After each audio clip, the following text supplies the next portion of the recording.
Chapter 17. You want me to teach that little kid swordsmanship? Flora asked to make sure what she heard was right. That is correct. I'm not much of a teacher, you know? Even my master just told me to observe how he fights and learn on my own. How the hell am I supposed to teach a kid? Of course, Arnold already knew that. Flora had never once been taught directly by her master. All she was told to do was observe and do the same things he does. It was like a chef telling his junior to watch him cook and follow the same example. I'm not expecting much from you, anyway. Just see what you're working with. Have a few spars with the kid. With a deep sigh, Flora said, what I see when I look at him is a frightened little animal. Really? Anything else? Not just his scrawny little body, but his eyes tell me that he's not fit for fighting. He has such a timid personality, judging from what I've seen. Usually, there are people like him who have the determination to become a warrior but can't even if they put in the effort. It's like trying to fill a small glass with a lake's volume worth of water. It's impossible. Arnold looked at Flora silently. He tapped his finger on his lip. She didn't seem to be sarcastic, judging by the serious expression on her face. No, the one evaluating Luke wasn't the fallen princess but a future master swordsman. But still, how wrong of a deduction that was, Miss Flora. He was a human chosen by the gods. There was no way he wouldn't be fit for fighting. Not even a level 100 DOP could take Luke down in the game. Even the top guild couldn't beat the hero even if all of them attacked him at once. After hearing that on the community, Liam, along with the rest of his guild members, decided to not mess with the hero either. He was destined to be a broken cheat anyway. Even if the bosses he slayed dropped epic loot, it wasn't worth it to fight the hero over it. TSK, TSK. Arnold shook his head in disappointment. What? You saying you know better? Not really. I developed my own style of swordsmanship, so I can't assess Luke like you can. I trained myself without using textbook methods, so other than teaching him correct posture, I can't do much else. What do you mean? Arnold began explaining to Flora about his journey as a swordsman. No instructor could teach Arnold how to fight with a sword. This had been the case ever since he had been a young boy. None of the textbook styles suited him. Not even the knights from the Imperial Palace could help Arnold.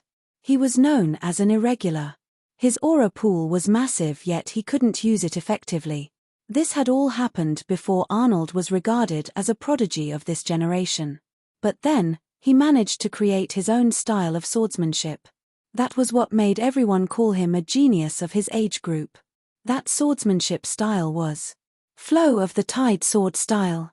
It was a style of swordsmanship that combined the ferociousness of the speed of sound and the flow of a gentle river. That was why Arnold could cut everything his sword touches so cleanly. Flora looked at Arnold in shock when she heard him.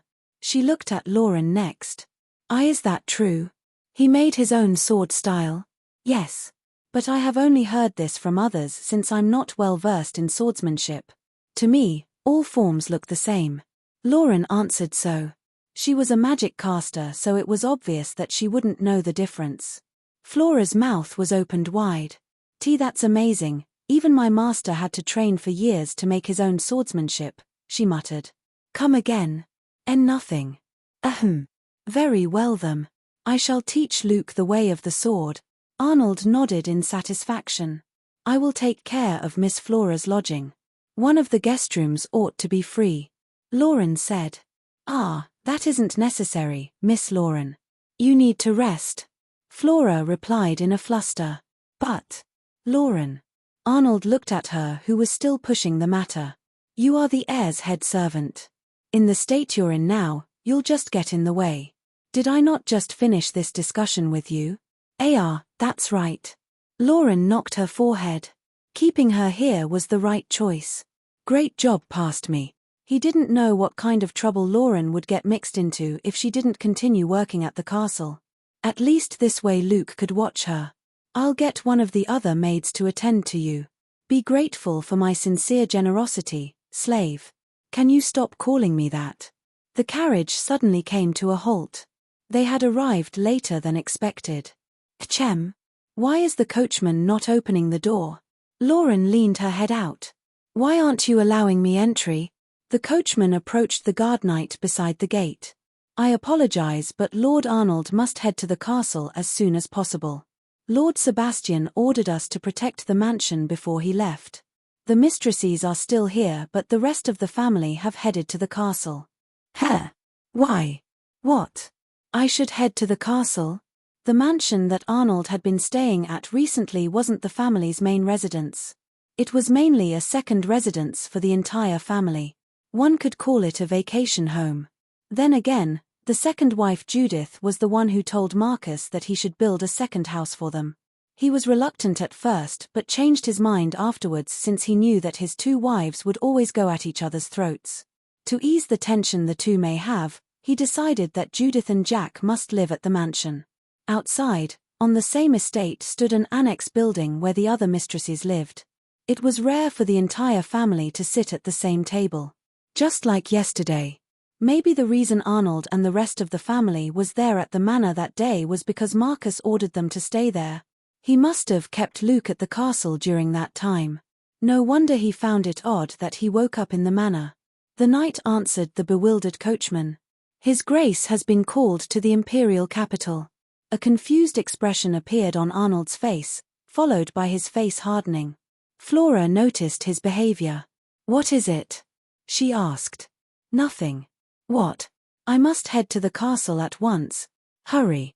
The Duke won't delay his departure any longer. Chances were that he could die if this sudden was an order for him to go into battle. He probably wanted to see his family one last time. When did the message arrive? Yesterday morning after Lord Arnold left. One of the court officials delivered it. Everyone has vacated the mansion and went to see him off by giving him a formal farewell. It was rare for the emperor himself to summon all the great nobles. One could conclude that whatever they were needed for was serious. The main reason why Marcus went to the castle was probably because he went to fetch his war weapon. His Grace is. Lauren looked at Arnold after sticking her head back in and sitting down. Heading off to war. Arnold finished her sentence. Perhaps not in the literal sense. That was the conclusion they came up with. Since the messenger himself didn't say why the Duke was called, they could only assume the worst. Arnold leaned out of the window. Let's go to the castle. Now. Why yes. The coachman hurriedly jumped onto the carriage and flipped the reins. They raced through the city to get to the center where the castle was located. Their mansion was like any other mansion in the noble district, so there was nothing special to it. The castle, however, was an entirely different matter. It's humongous. Arnold thought when he looked out the window. In his line of sight was a defensive fortress that stood majestically in the center of the city. Two flags were on either side of the castle gates. The flags had a painting of the legendary beast, the golden lion, within its crest. Many more knights were stationed around the perimeter. Has the Duke left yet? The coachman asked hurriedly when they arrived at the gate. The knight pointed to the courtyard. We are getting ready to send him off. Our private army is standing by on the lawn. I must take Lord Arnold at once. The coachman flipped the reins and entered the castle gates. Must I fetch you clean clothes? Lauren asked. No. Just go rest. Arnold answered while gazing out of the window. Really? Stop being so eager to work. I understand, thank you very much. He didn't do anything worthy of her gratitude at that moment. Maybe she was thanking him for saving her. Arnold glanced at Lauren, albeit briefly. Why is she looking at me like that? He didn't know why, but her eyes looked at him warmly. Much more different than in the past. He always had to look at a stone-faced Lauren gazing at him with eyes of a murderer. That Lauren was nowhere to be found. Arnold decided to ignore her change of behavior. He didn't care what she thought of him as long as she was safe and by Luke's side. I will get off first. Lauren exited the carriage after it stopped. She jogged inside the castle after greeting the other servants. Of course, she used the back door. I can hear many more people arriving to say farewell to father. They got hold of the news quick. Arnold and Flora also got off the carriage. In his line of sight, Arnold could see multiple servants, knights, vassals, and other personnel standing by. All of them gazed at Arnold. Although Arnold didn't even acknowledge them. That was an extremely rude thing to do. Many of them glared at him as he ignored them. She seems much better than before. Flora suddenly spoke. What do you mean? Last night before she drifted off to sleep, she told me all the horrible things she had to go through because of you. The suffering she had to endure, things like that. Arnold remained silent as they neared the front door. Yet, somehow she's smiling genuinely. It's like she is free of her demons now. Arnold didn't respond and only grunted. You gave her that. It would have been romantic if the person who saved her wasn't you, though. Flora suddenly stopped. Huh? You're not going with me? This is a family matter which I am not a part of. I'll wait outside. All right. Arnold didn't persuade her to enter with him. He left her and headed inside. Father. Arnold was about to kneel, however, Marcus grabbed his shoulder. Arnold. Yes. Everyone else watched their exchange in silence. The Duke was dressed in his Imperial General uniform. On his chest, there were 9 stars. That was to acknowledge that he was a powerhouse of the nation. Around him stood Adriana, Judith holding Thomas, Jack, Anna, Melina, and Luke. His most trusted vassals were also standing there, Baron Eucane, Viscount Repunic, Count Gregoric, and Earl Lewin, Grace's father.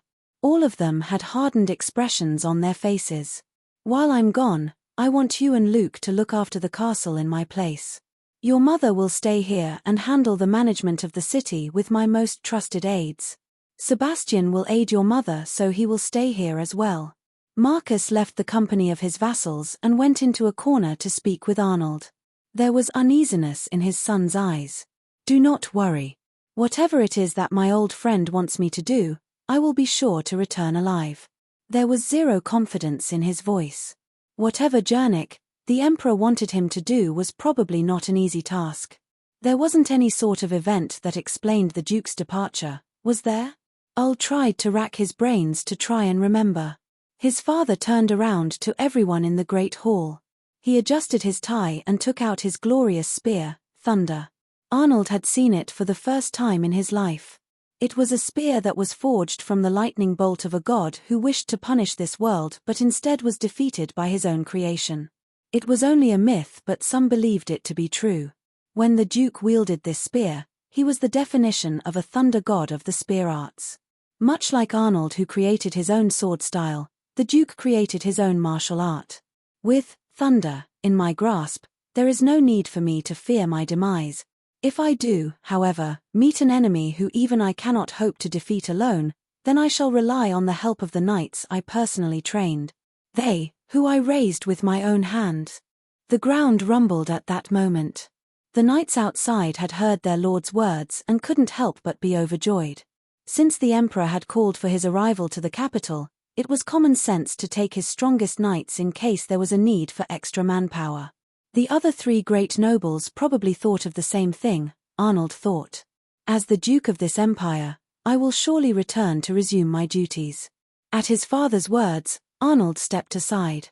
He was hoping to persuade his father not to go since he wasn't sure what was going on. There was no telling what dangers his father could be exposed to because of this unknown event. Then again, even if he did try and stop his father, there was little chance of success. Once Marcus made up his mind, few things could change it. Be safe, dear. Adriana approached Marcus and planted a kiss on his cheek. He nodded. Take care of the family for me while I'm gone. Marcus looked out of the door at the knights gathered in formation. Come, my knights. We must make haste. Ooh. The knights got ready to move out at his calling. Marcus looked back at his family one last time before walking out of the door. His vassals followed close behind. They bade the family farewell. Arnold watched in silence from the front door as his father marched with his men. He wasn't looking at the departing back of his father now, but a great noble of the empire.